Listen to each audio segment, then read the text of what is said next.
Quando você joga, você acerta ou erra o arremesso da vitória, a reação está lá. Você pode ver como as pessoas reagem, você pode senti-la. A energia estava lá. No que eu faço agora, isso não acontece. Eu não vejo como as pessoas são impactadas pelo querido basquete ou pela criação do Jipunes e divulgar isso. Eu gostaria de poder ver uma família passando de carro na primeira vez que a filha ouve a Lily's Lemonade e ela canta junto. E isso não está lá. Então, esse é o desafio. Isso é a única coisa que eu sinto falta, é ser capaz de alimentar-me da energia. I think you gotta have a dream. The School of Greatness. Really? Yeah. Please welcome Lewis Howes. A minha primeira pergunta pra você é... Eu quero saber quem foi seu maior professor durante a infância. Você teve uma infância interessante, você viveu por um tempo na Itália, voltou pra Filadélfia, eu acho que foi isso, né? E quem foi seu professor mais importante nos primeiros dias? É engraçado, eu tive muitos. Meus pais foram ótimos. Ao crescer, eles me ensinaram a importância da imaginação e da curiosidade, a compreensão de que se você quiser algo, não apenas se sentar e dizer, sim, você pode fazer tudo o que quiser. Sim, você pode, mas precisará se dedicar para chegar lá. Eles me ensinaram isso muito cedo. E quando você cresce, como uma criança, pensando que o mundo é todo seu e que tudo é possível se você trabalhar duro para isso, você cresce com essa crença fundamental. E quem te influenciou mais, o seu pai ou a sua mãe? Ambos influenciaram em momentos diferentes. Minha mãe, diariamente. Meu pai me influenciou num momento muito crítico, quando eu tinha entre 10 e 11 anos de idade, jogava basquete em uma liga de verão muito promissora na Filadélfia, chamada The Sonny Hill League, onde meu pai e meu tio jogaram, além de vários grandes jogadores de todos os tempos. Will Chamberlain jogou na liga, Earl Monroe jogou, e lá fui eu jogar e não marquei um ponto durante o verão inteiro. Sério? Nenhum. Quantos anos tinha? 11, 10, 11... E você jogou contra outras crianças da mesma idade, você nunca marcou? Nenhum. Você estava na quadra? Eu estava no jogo. Como você não marcou? Porque eu era terrível. Sério? Sim. Aos 10 Assim anos? foi. Horrível. Eu usava joalheiras grandes porque estava crescendo tão rápido e tinha meias até aqui com cano alto. Magrinho. Muito magrinho. E eu não acertei um lance livre, nada. Nem um tiro de sorte, nem uma bandeja de rebote, 0 pontos. Lembro-me de chorar e ficar triste com isso e meu pai me abraçou e disse, escute, se você marcar 0 ou 60, eu vou te amar, não importa o que aconteça. E isso é a coisa mais importante que você pode dizer a uma criança. Porque a partir daí, eu disse a mim mesmo, está bem, isso me dá toda a confiança do mundo para falhar. Tenho essa confiança. Mas, que se dane isso, eu vou marcar 60. Vamos lá.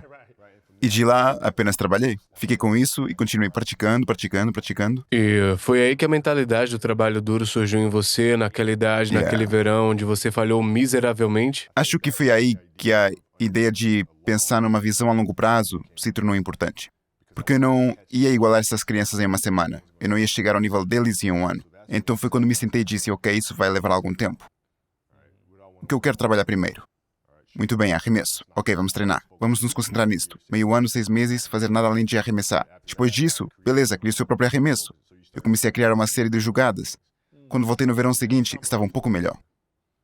Eu imagino que você estava pensando agora tem um arremesso fora do garrafão, Sim, fade tenho o meu away. arremesso de fora do garrafão, o tiro de 3 pontos, apenas arremesso sem marcação. Não perca tiro sem marcador. Ser capaz de arremessar com velocidade, porque essas crianças são muito mais atléticas.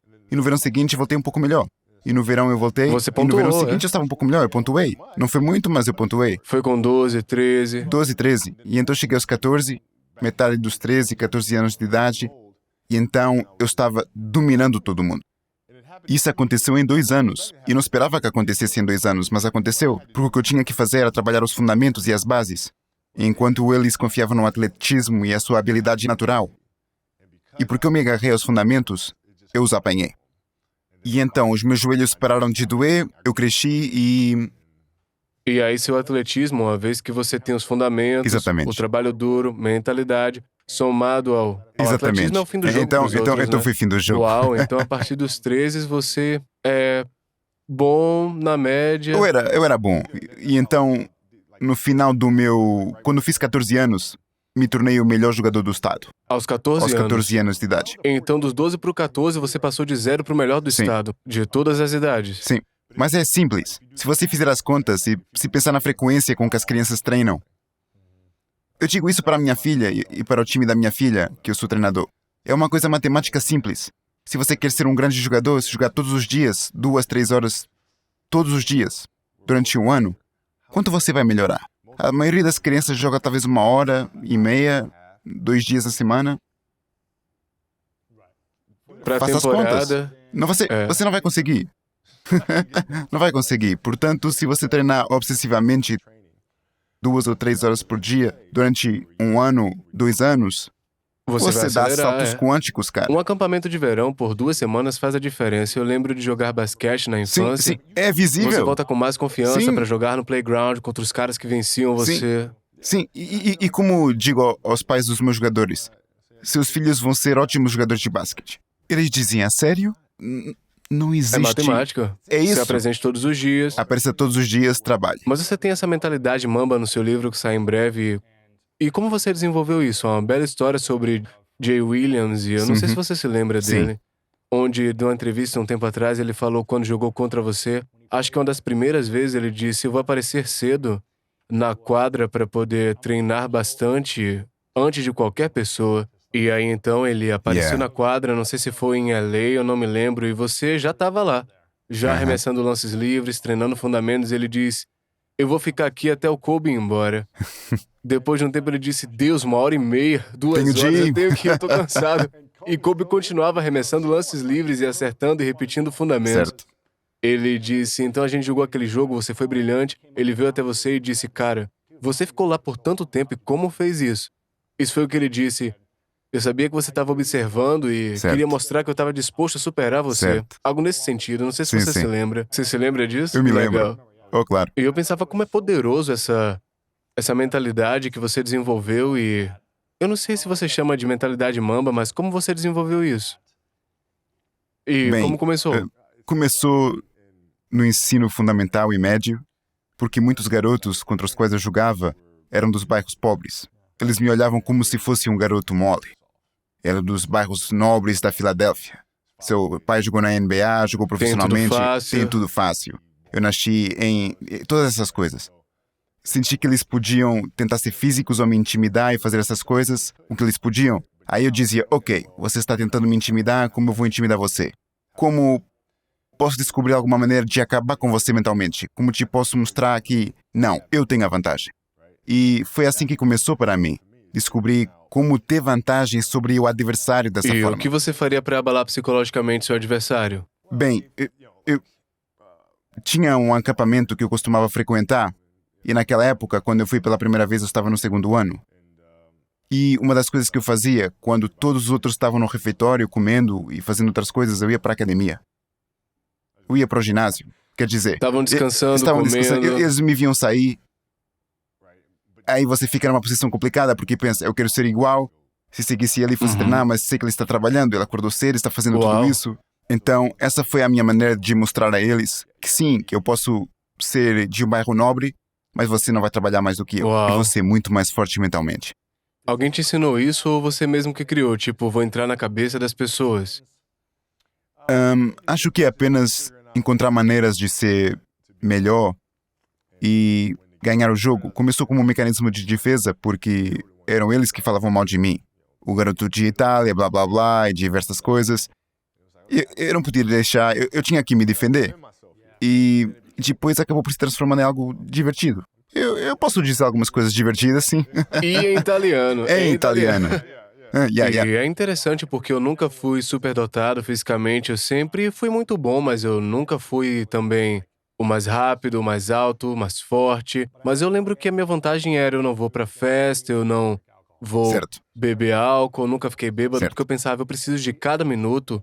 Enquanto os caras eram melhores que eu, estavam na festa, bebendo e ficando de ressaca, eu pensava em ficar mais focado e ter uma visão de futuro. Mas eu não acordava 4 da manhã, como você fazia. Bem, é interessante, porque quando eu jogava, uma das coisas que eu tinha que aprender era tirar o melhor dos meus colegas de equipe. E a maioria das pessoas pensa que é uma coisa simples, passar-lhes a bola. Mas não é assim que se faziam os homens melhores. Você tem que realmente Como influenciar é o feito? comportamento deles. Então, eu diria aos caras, temos jogos seguidos, não me importa se estamos em Miami. Quais outras coisas você faz para elevar o nível dos seus companheiros de time? E também, Ahn, o que você acha que bem- isso pode ser aplicado nos negócios ou em outras equipes? Acho que você tem que ouvir e prestar atenção ao que os seus colegas ou companheiros de time estão dizendo, o que os impulsiona, motiva e o que os estimula. Uma das minhas favoritas, Pau odeia toda vez que conto esta história, ela odeia isso. Nós perdemos para os Celtics em 2008 e foi uma série extremamente física, eles nos pancaram. E então fomos para as Olimpíadas naquele ano, acabamos jogando a final contra a Espanha e vencemos. Então começamos novamente a pré-temporada e Pau aparece no primeiro dia dizendo: tem a minha medalha de ouro Oh, pendurada no seu não. cacifo. E a única coisa que ele realmente ama é o seu país. Claro. Isso é tudo para ele. Isso deixou ele louco. Oh, Eu meu disse: Pau, Deus. escute. Ele disse: você é um idiota. Eu retruquei: escuta, Pau, você perdeu para os Celtics, perdeu para nós a medalha de ouro. Não vamos fazer isso 3 vezes seguidas Uau, este ano, tá isso é bem? Nós vamos brilhante. vencer. E foi isso para E ele. provavelmente ele foi para um outro nível, né? Bem, para começar, Pau era um fenômeno. Ele só precisava de ganhar uma forma física sensacional e precisávamos que ele estivesse assim. Ele conseguiu e nós vencemos campeonatos consecutivos. Isso aí. Yeah. Qual a importância de entender a psicologia do comportamento humano, de trabalhar em equipe ao invés de confiar apenas nos seus próprios dons e talentos? É provavelmente a coisa mais importante. Nesta cultura, em nossa sociedade, você pode fazer coisas fenomenais individualmente, mas nunca alcançarão seu potencial máximo se não for coletivamente. E você tem que descobrir como fazer isso. E Phil Jackson era ótimo nisso. Phil não treinava apenas a equipe ou os jogadores. Ele lia tudo sobre cada jogador. Sério? Ele aprenderia sobre sua história, como você cresceu, como foi criado. Ele lia todas as entrevistas e aprendia sobre você. O que lhe permitia entender melhor o que o motiva, quais as suas inseguranças. Isso ajuda a se comunicar melhor com você. Ou até mesmo te irritar, se for necessário. Quando você aprendeu que era importante entender quem são seus colegas de equipe, que eles gostam e odeiam, foi no colegial ou foi depois disso? Como aconteceu? Não, eu aprendi com o Phil. Ouvi uma passagem em 2003, quando o Shaq estava lesionado, e Phil me chamou em sua sala e disse: precisamos que você ligue as turbinas e comece a marcar mais se quisermos vencer. Então, eu acabei pontuando mais. Acho que foram 9 jogos seguidos com mais de 40 pontos. 9 seguidos? 9 jogos seguidos. E então o Shaq volta no penúltimo jogo e Phil me chama na sua sala e diz: Kobe, preciso que você vá mais devagar com seu jogo. E eu disse: por quê? Estamos ganhando? Não te entendo. Ele diz: nosso objetivo é ganhar o campeonato. E podemos chegar à Conferência Oeste com você jogando assim, mas no Leste, podemos dominá-los por dentro com o Shaq. Mas se você continuar fazendo isso, vamos perder o Shaq. Vamos perdê-lo. Sua motivação, seu O que a entusiasmo. desencadeia. Então, preciso que você recue para que possamos colocar o Shaq mais à frente até junho. E olhei para ele e pensei: ele é um gênio. Uau, muito inteligente. É um cara inteligente. Então eu coloquei o pé no freio. Uau. Yeah. Qual foi o maior desafio desde que se aposentou? O que aconteceu? O maior desafio?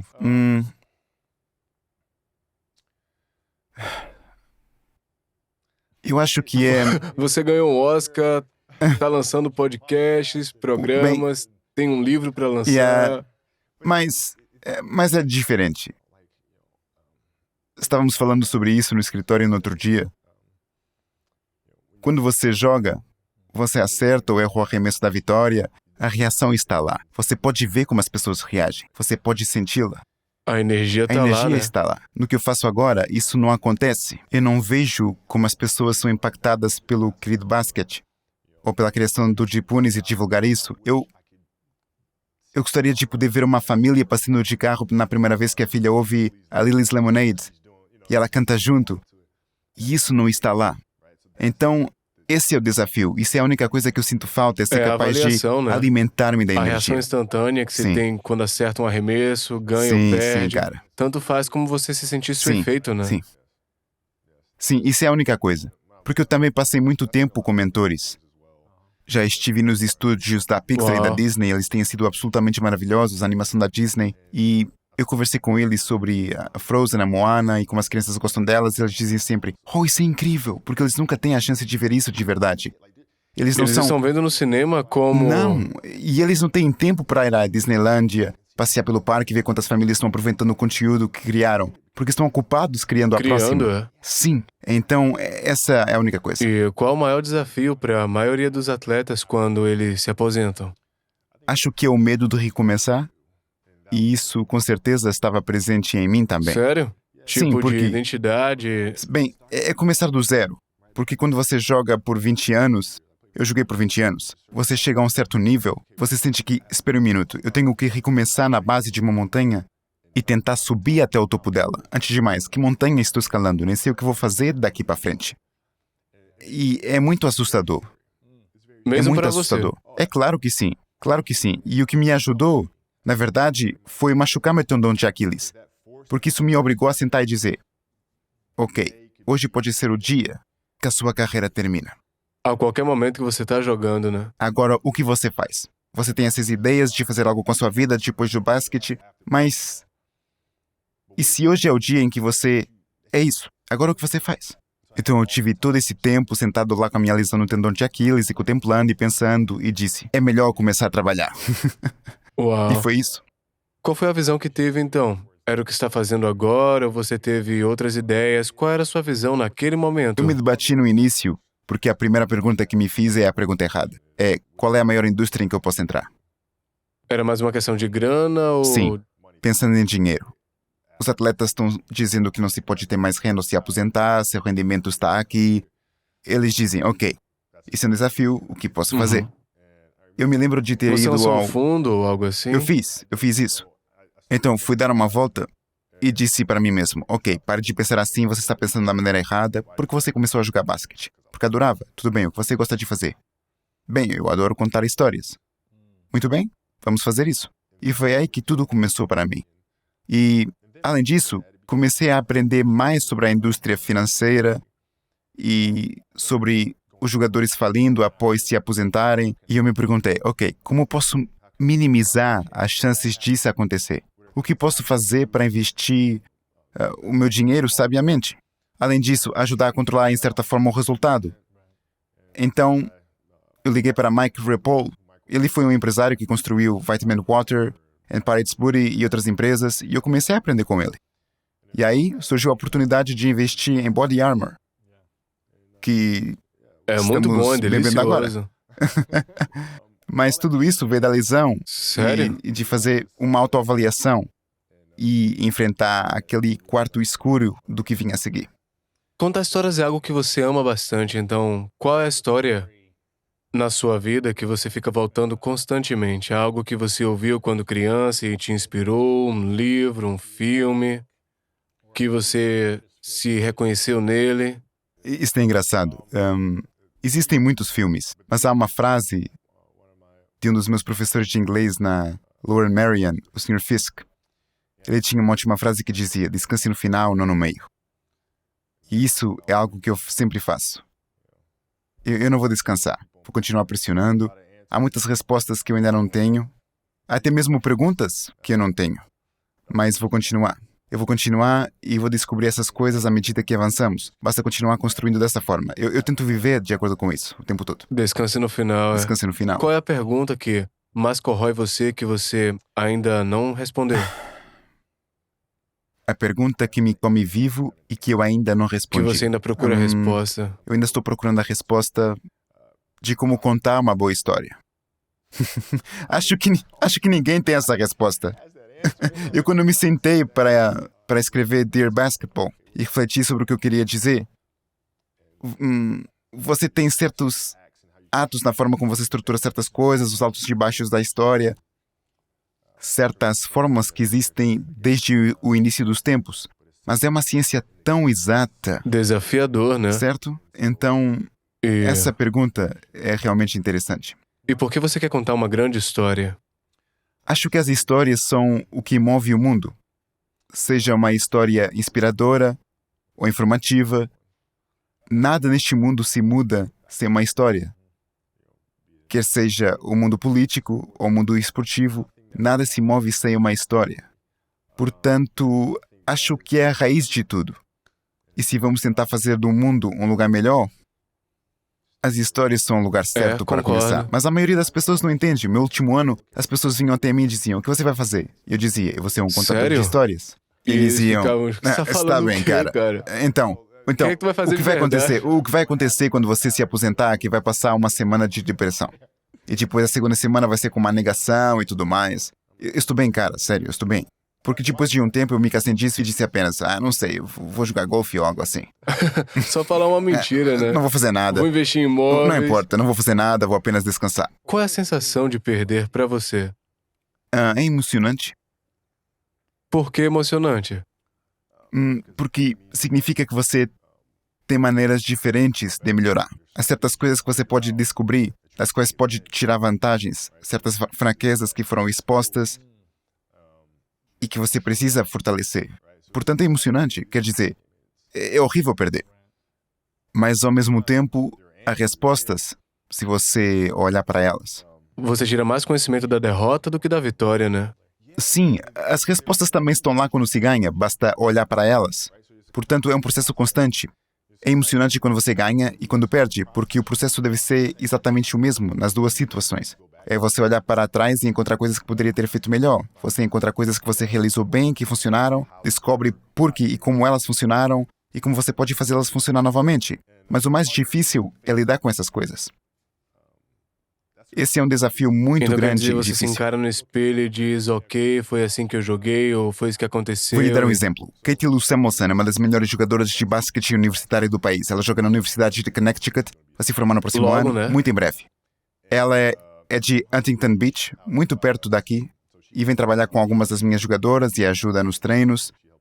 E elas tiveram uma temporada realmente difícil no ano passado. Perderam para Notre Dame nas finais. Isso mesmo. Muito Primeira difícil. derrota. Primeira em derrota. anos, né? Então, eu perguntei para ela: você assistiu o jogo de Notre Dame? E ela disse: não. Bem, por que não? Ela disse: eu não quero assistir. Eu digo: eu sei que você não quer, mas você vai jogar contra Notre Dame este ano, não vai? Sim. Quais são as chances de você enfrentá-los novamente na final? Ela disse: bem, provavelmente as enfrentaremos. Eu digo: bem, você não pode chegar para o jogo e não saber por que perdeu aquele anterior?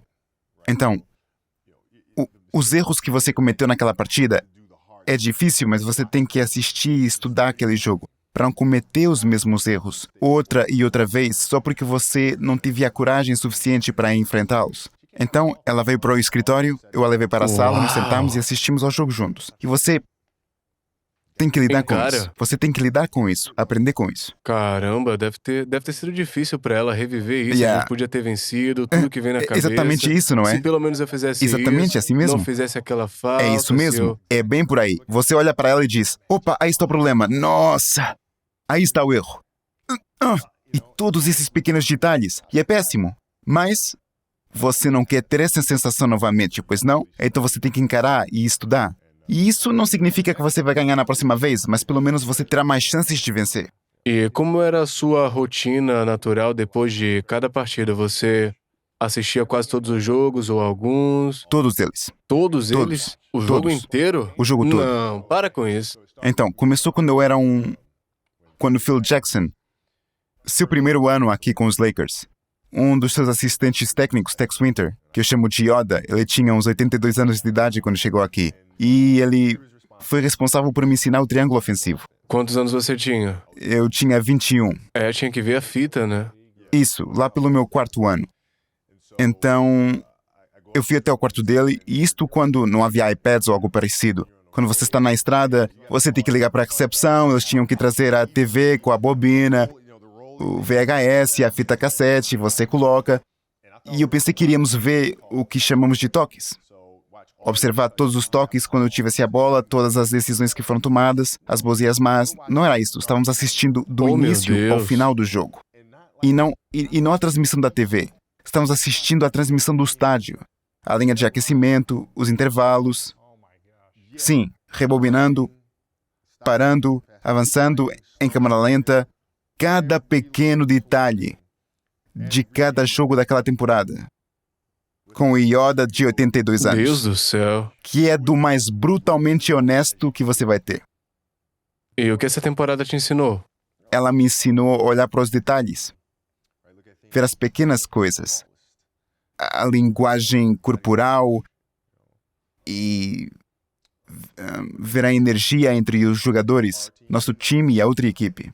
Olhar para as táticas, observar a estratégia e ver como se desenvolve taticamente. E como já assisti a tantos jogos, isso me permitiu assistir ao jogo em tempo real, como se estivesse assistindo a um Caramba. filme, onde eu posso ver pá, pá, pá, pá, pá, pá. Porque muitas vezes o jogo começa a acelerar. Mas se você treina para assistir horas e horas de reprise, o jogo não passa tão rápido. Você consegue verificar quem está fazendo o quê e por quê. Então você pode posicionar cada jogador no lugar certo em tempo real. Ver antes de acontecer, né? Sim, No futebol americano, a gente assistia uma vez por semana o filme do jogo, mas não depois de cada partida. A gente já viu uma partida por semana, então às vezes eram 3 por semana. sim, você só Eu sei vai. que Tom Brady também é obcecado pelos reprises de jogos, quero dizer, vendo o seu novo espetáculo, Tom contra um time, era tudo sobre ele dentro do estúdio, mesmo meses depois do jogo, ele estava estudando para se preparar, Sem- como se ele sem parar. estivesse...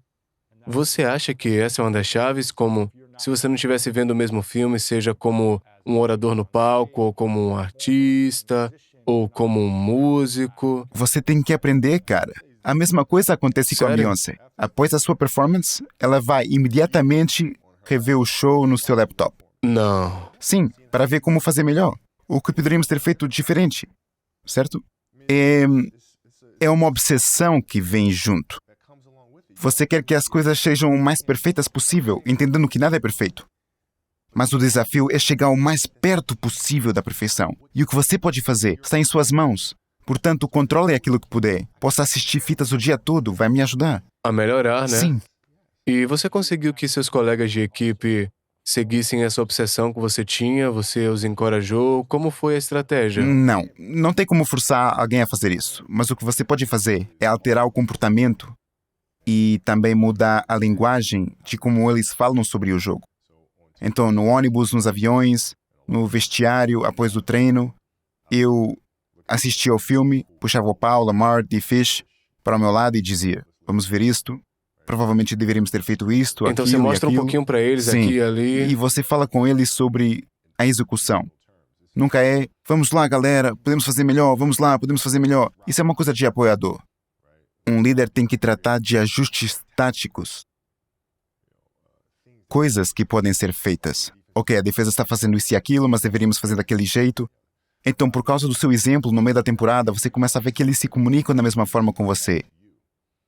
E é como Nossa. se, Kobe, eles estão fazendo isso e aquilo com você, talvez devêssemos fazer. Você diz, ok, ótimo, isso é incrível, vamos fazer isso. E a respeito da 16ª, 17ª e 18ª temporada, você ainda assistiu os jogos de maneira tão obcecada como nos primeiros 10 anos? Você fazia isso? Não agora. Quando eu estava jogando, Quando estava sim. jogando, Quando eu estava jogando, o que eu estava fazendo era estudar o jogo, mas estudando nossos jogadores mais jovens. E vendo em que áreas eles precisavam se desenvolver e como eu poderia ajudá-los a desenvolvê-los. Quer dizer, esse foi um grande desafio.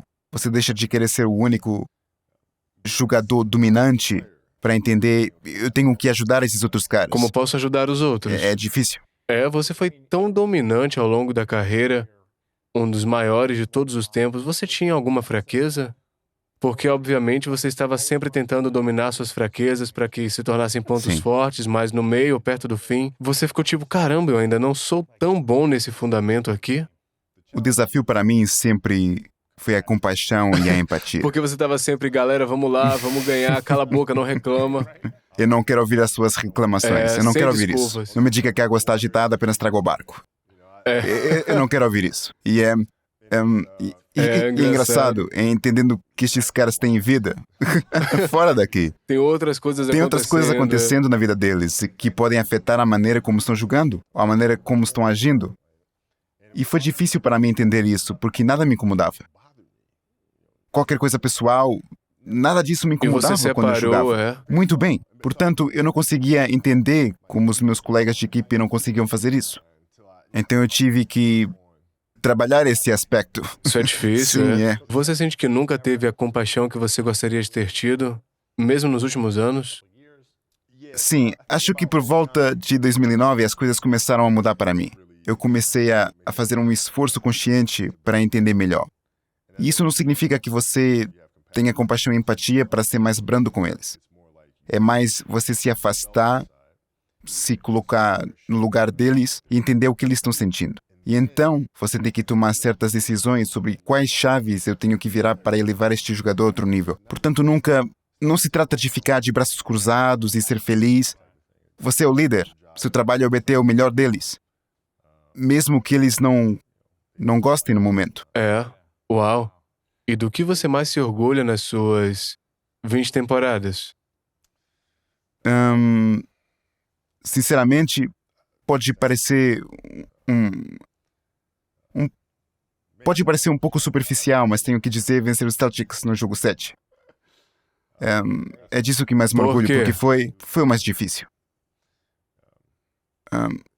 Você estava jogando contra Rajon Rondo, Paul Pierce, Kevin Garnett, Todas as estrelas. Ray né? Allen e você sabe, era eu, Paul e os jogadores que outros times não queriam. E como descobrimos como grupo o que fazer.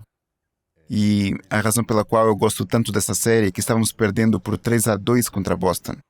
E tínhamos 2 jogos em casa. Lembro de estar sentado no vestiário após tomarmos uma surra naquele jogo, por isso estávamos sentados no vestiário e estava muito, muito silencioso.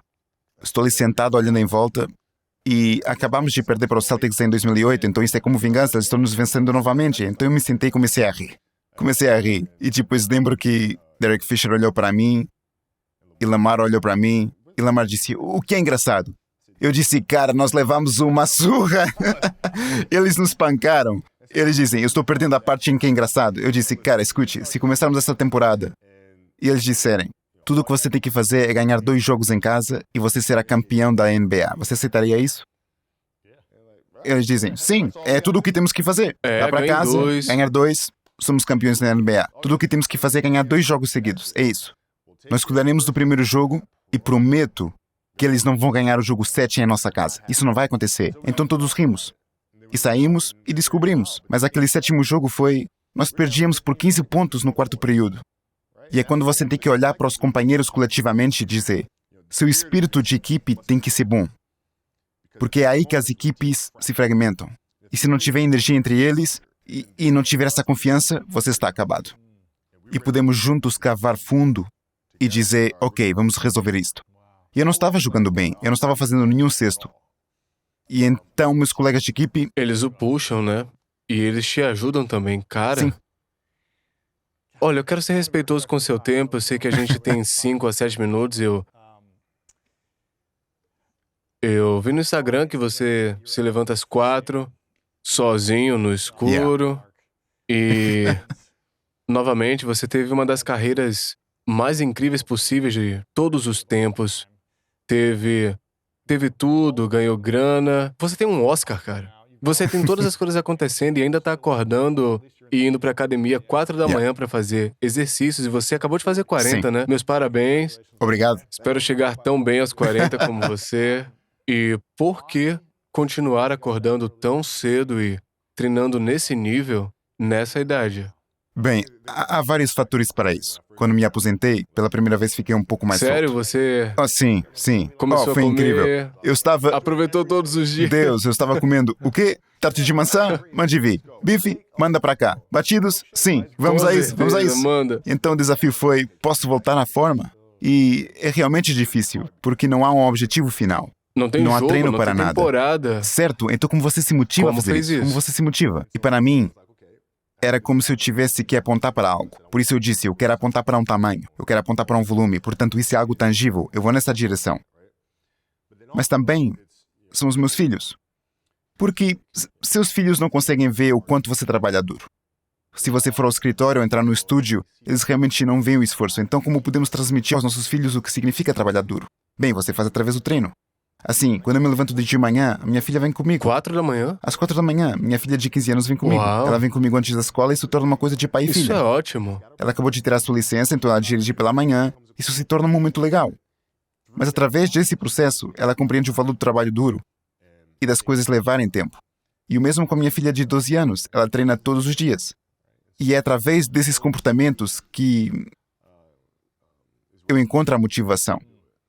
E o que te traz mais felicidade nesse momento? Estar com a minha família. Sério? Cara, isso é o mais divertido. Você sabe, ficar com eles durante todo o verão, ser capaz de fazer coisas que normalmente não seria capaz de fazer por causa dos treinos, por causa das estações do ano e coisas assim. Estar perto deles e ver a Bianca crescer, porque eu perdi muitas coisas com a Natália e a Gianna, porque estava jogando. Então estar junto todos os dias com elas é muito divertido. Portanto, isso me traz a Isso é maior incrível. E alegria. o que é a sensação do amor pra você? Com o meu amor...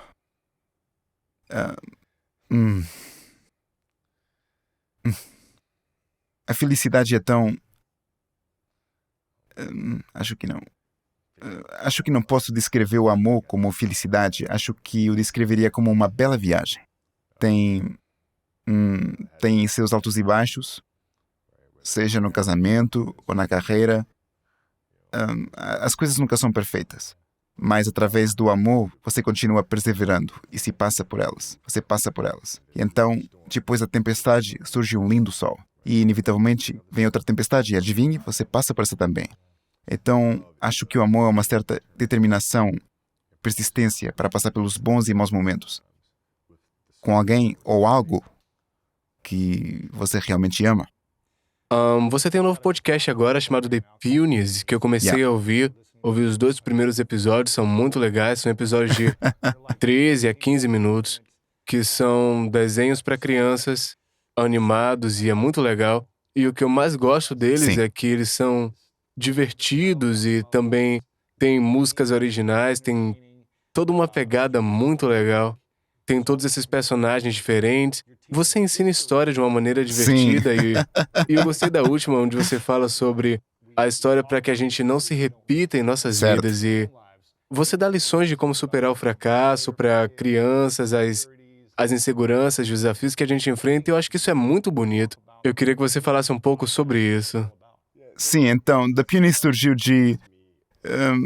temos a nossa tradição familiar de ver se brincar o bicho morde todos os 4 de Cara, esse é o julho. melhor filme, cara. É o máximo. Muito bom, É a melhor coisa. caramba. Sim, eu sei, é o melhor. Muito bom. Cara, vamos lá. Então, esse é o nosso ritual Oh, meu familiar. Deus, que filme Todo 4 de bom, julho, se brincar o bicho morte. E depois que vi o filme, disse pra mim mesmo, precisamos de um novo filme esportivo como este. Então comecei com um brainstorming, mas não surgiu nada que eu realmente gostasse. E então, no dia de Ação de Graças, nosso outro ritual é assistir Charlie Brown, o canteiro de abóbora. Então nós assistimos a isso e então eu disse, uou, espere um minuto, vamos colocá-los juntos. Coloque-os juntos. Uau. E eu já havia escrito algumas histórias individuais para Ponte Pit e Bibi. Dois E dos assim, personagens dois do The Punis, personagens né? do The Punis. E eu disse, bem, vamos combiná-los. E a partir daí foi quando The Punis começou -se a concretizar e eu comecei a pensar sobre os personagens e o porquê este show precisa existir e quais são as mensagens mais profundas que precisamos passar, que conscientemente você pode não observar, mas que você pode sentir e perceber. E foi aí que comecei a construir o show. E você faz parte de todo o processo, ajuda a escrever o roteiro, você Então junta temos tudo. um grande jovem produtor que começou aqui há 3 anos, quando ainda estava na Universidade do Sul da Califórnia, que Melhor chama escola de cinema, né? a melhor escola de cinema.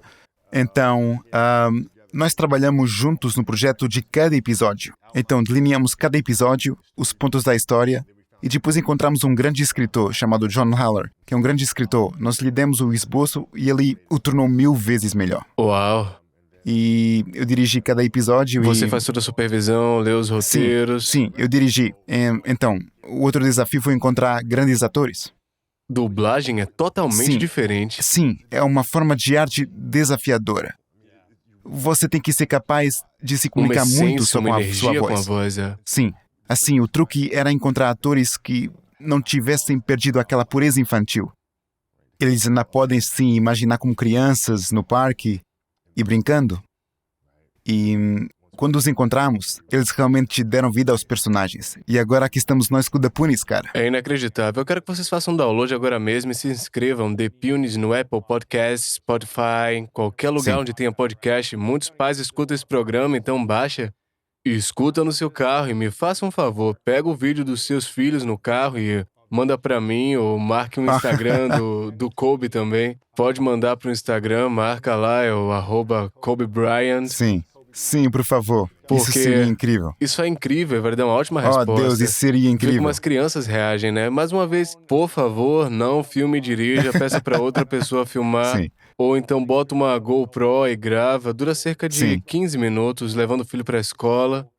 É Ou assim. leve-os ao parque também. Nós o É. fazíamos ao sábado. Todo sábado é um novo episódio, porque o sábado é geralmente o dia em que nós, pais, levamos nossos filhos a diferentes Pra eventos piscina, esportivos. playground, Sim. pro parque. É por isso que cada episódio tem que ter entre 12, 15, 16 minutos de duração, porque esse é normalmente o tempo da viagem. Às vezes pode ser mais longo, e nesse caso você pode reproduzir vários episódios, mas é algo que você pode ouvir a caminho de um evento. São como um mini episódio de Frozen e Moana com Sim. músicas originais e todas essas coisas. É bem legal. Faça um download, mais uma vez, grava o vídeo, marca o Kobe no Instagram. Você tá frequentemente no Instagram? Sim, estou no Instagram.